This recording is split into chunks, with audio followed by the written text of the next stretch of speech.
Hello mga ka-sisters, hapon dito sa amin. Kaya naman ako ay nakaisip na pumunta ng isang island or pulo para manguha ng mga sihi or shell. Ayan, sa pupuntahan namin na pulo na yan ay napakarami dati ng shell at ngayon susubukan ko naman kung makakuha pa ulit ako ng marami. Salamat sa Diyos at ang panahon ay kalmado maging sa hangin, kaya nakapag-isip ako ng pumunta dito sa island na yan or sa pulo para manihi.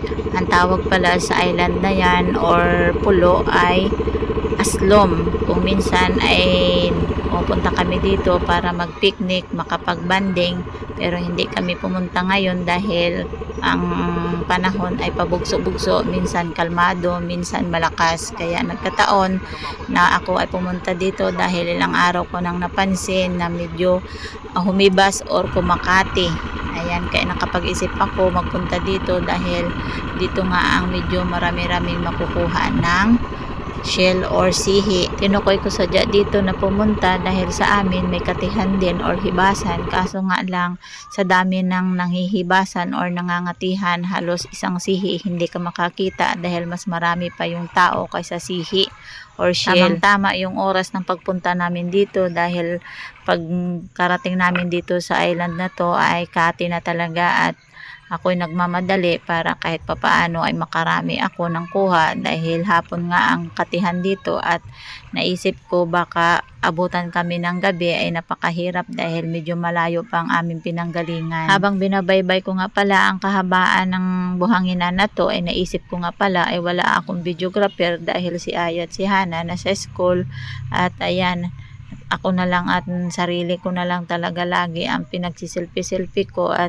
ito napakaganda yung buhangin na aking tinatapakan at sa unahan noon doon nakabara ang aming bangka at inaayos pinika mister at ako naman ay naunang nanguha dito ng shell. Ang unang nakuha ko talaga ay itong paborito namin na shell. Ang tawag sa amin yan ay kungo or bungog. Yung pangalawang nakuha ako na shell or sihi ay kungo din or bungog. Kaso lang nung nakita ko ang kanyang loob ay hindi naman pala pwede dahil yung kinukuha namin bungog or shell na yon ay may bulaklak sa kanyang bahayan. Kaya yun ang kinukuha namin para iulam. At kung iyong matitikman ay manamis-namis na malinamnam.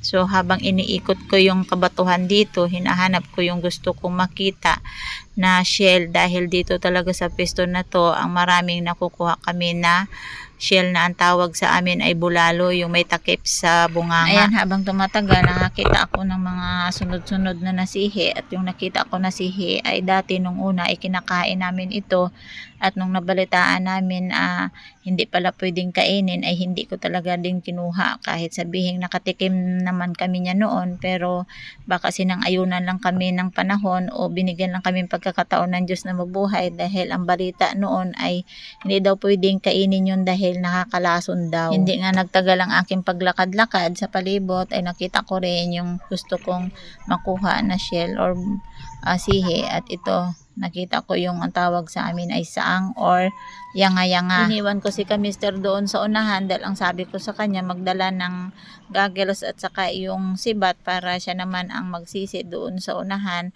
at mas marami pang makukuha na saang or yanga-yanga. At hindi nagtagal, ito na nga yung sinasabi ko sa inyo na shell na ang tawag sa amin ay bulalo, yung may takip sa kanyang bunganga. Habang pala ako naninihi o nanghihibasan dito, napansin ko na wala pala akong kasama at mag-isa lang talaga ako nangunguha dito ng sihi.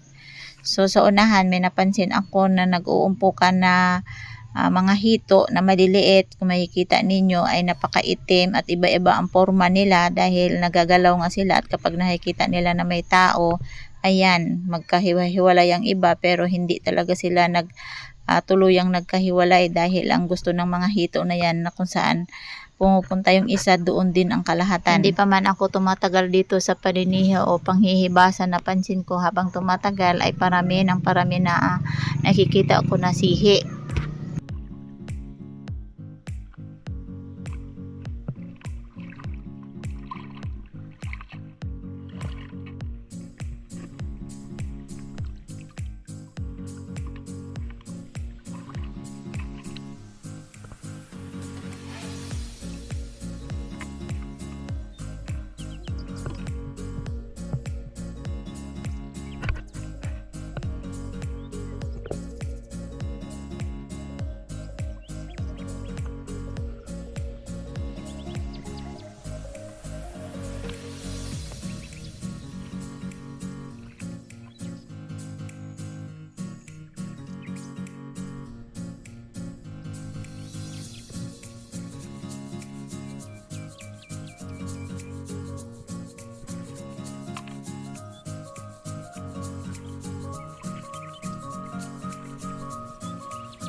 Para lang siyang may takip, pero yan ay saan?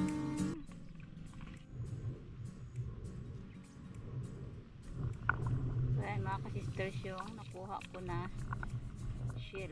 Ito ay saang, or ang tawag sa amin ay yanga-yanga. Ayan, may balak pang umalis tong isa, oh. Kalabas na yung kanyang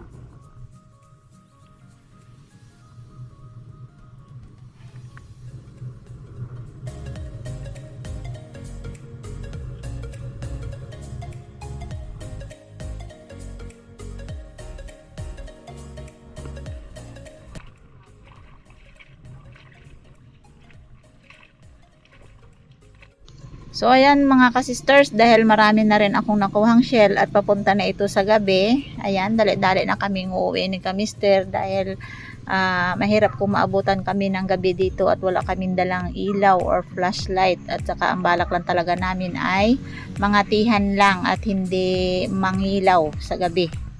So ayan, pagdating namin sa bahay talagang gabing-gabi na ito at yung mga nakuha kong shell ay pagkaumagahan ko pa ito iluluto mga ka-sisters kasi gabi na nga at hirap talaga magluto ng shell sa gabi, lalo pat hindi naman pwedeng kainin yung shell sa gabi dahil mahirapan tayong matunawan at hindi tayo makatulog nun mga ka-sisters. Kaya pagkaumaga na namin lulutuin yon at hahanapan ko pa kung anong pwedeng ihalo ko doon mga ka-sisters.